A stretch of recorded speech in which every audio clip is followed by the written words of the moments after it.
Israel gali terowongan Al-Aqsa, hasilnya justru mengejutkan.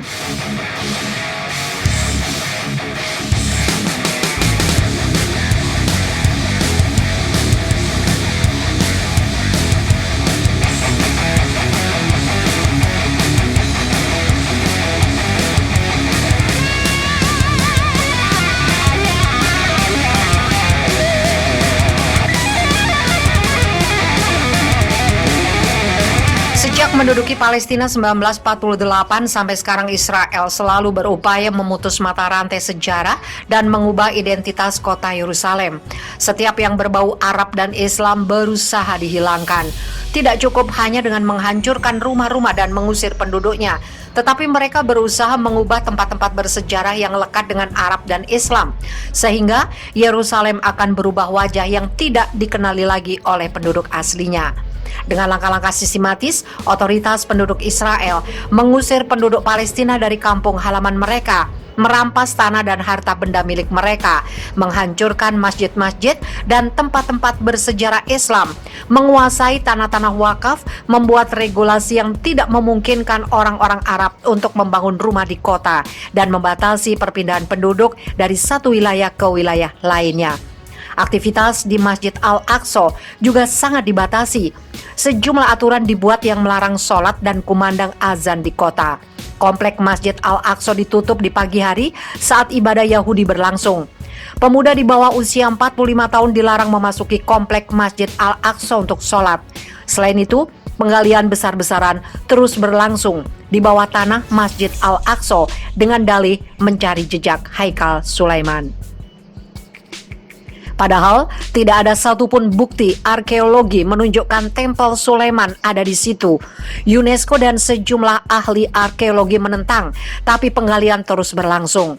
Bahkan terowongan yang banyak itu sudah seperti kota di bawah tanah. Sekali guncangan gempa terjadi, Masjid Al-Aqsa akan runtuh.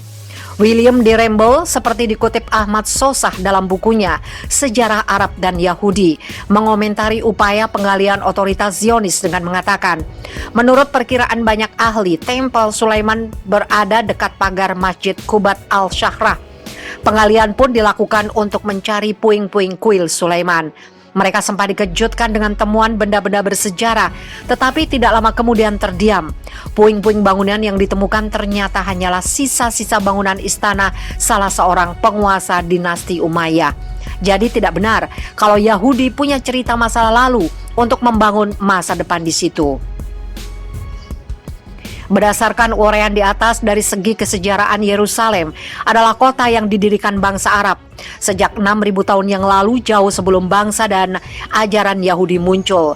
Keberadaan bangsa Yahudi di Yerusalem hanya berlangsung 415 tahun, yang puncaknya pada masa Daud dan Sulaiman abad ke-10 sebelum Masehi.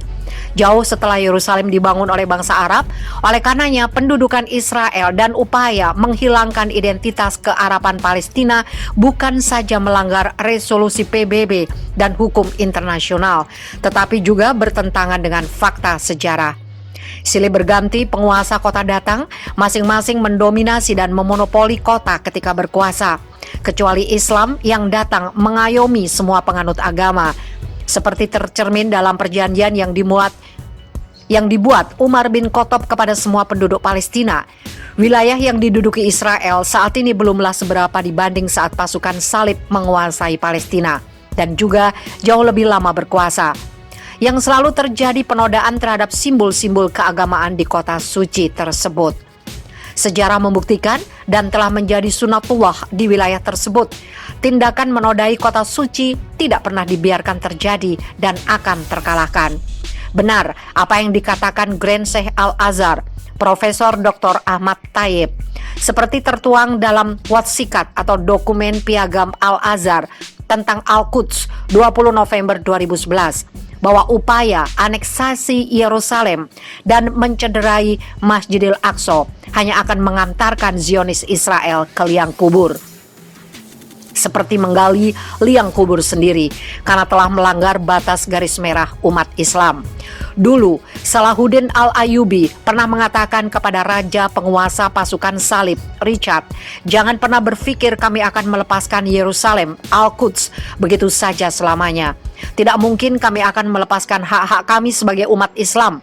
Allah tidak akan pernah memperkenankan kamu untuk meletakkan batu walau sebiji di tanah ini." Selama jihad masih terus digelorakan, sejarah pun membuktikan ucapan Salahuddin Al-Ayyubi. Saatnya tiba untuk membela dan mempertahankan kesucian kota tersebut dari tangan para penjajah. Sunnatullah dalam sejarah kemanusiaan yang benar akan selalu unggul.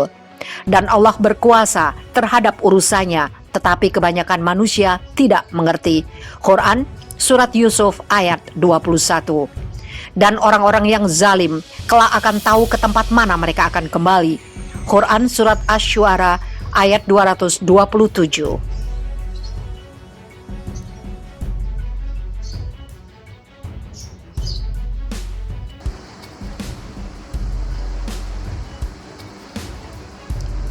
Suara Erdogan untuk Palestina paling nyaring. Dunia wajib tahu yang dilakukan negara teror Israel. Presiden Recep Tayyip Erdogan mengatakan Turki akan terus menunjukkan kepada dunia bagaimana peta Palestina berubah sejak dimulainya pendudukan Israel. Seluruh dunia harus tahu apa yang dilakukan negara teror Israel ini, kata Erdogan pada upacara pembukaan bagian ke-7 Jalan Raya Marmara Utara akhir pekan lalu, dikutip dari Anadolu Agency Senin 24 Mei. Menyoroti pertemuan Majelis Umum PBB soal Palestina pada Kamis, Erdogan mengatakan sidang itu berjalan sukses di bawah kepemimpinan Volkan Bozkir, seorang diplomat Turki, dan dengan kehadiran Menteri Luar Negeri Turki Mevlut Cavusoglu serta Menteri Luar Negeri lainnya yang berdiri bersama menghadapi masalah itu. Mereka berbicara tentang bagaimana Palestina diduduki oleh negara teror Israel sejak 1947 diubah menjadi sebidang tanah kecil hari ini, kata Erdogan. Gencatan senjata antara Israel dan milisi Palestina, kelompok perlawanan Palestina, mulai berlaku pada pukul 2 pagi Jumat waktu setempat. Gencatan senjata yang ditengahi Mesir terjadi setelah 11 hari serangan udara Israel di jalur Gaza yang diblokade. Sebanyak 232 warga Palestina termasuk 65 anak-anak dan 39 wanita tewas dalam serangan Israel di Gaza sejak 10 Mei. Menyoroti pertemuan Majelis Umum PBB soal Palestina pada Kamis, Erdogan mengatakan sidang itu berjalan sukses di bawah kepemimpinan Volkan Bozkir, seorang diplomat Turki, dan dengan kehadiran Menteri Luar Negeri Turki Mevlut Cavusoglu serta Menteri Luar Negeri lainnya yang berdiri bersama menghadapi masalah itu. Mereka berbicara tentang bagaimana Palestina diduduki oleh negara teror Israel sejak 1947 diubah menjadi sebidang tanah kecil hari ini, kata Erdogan.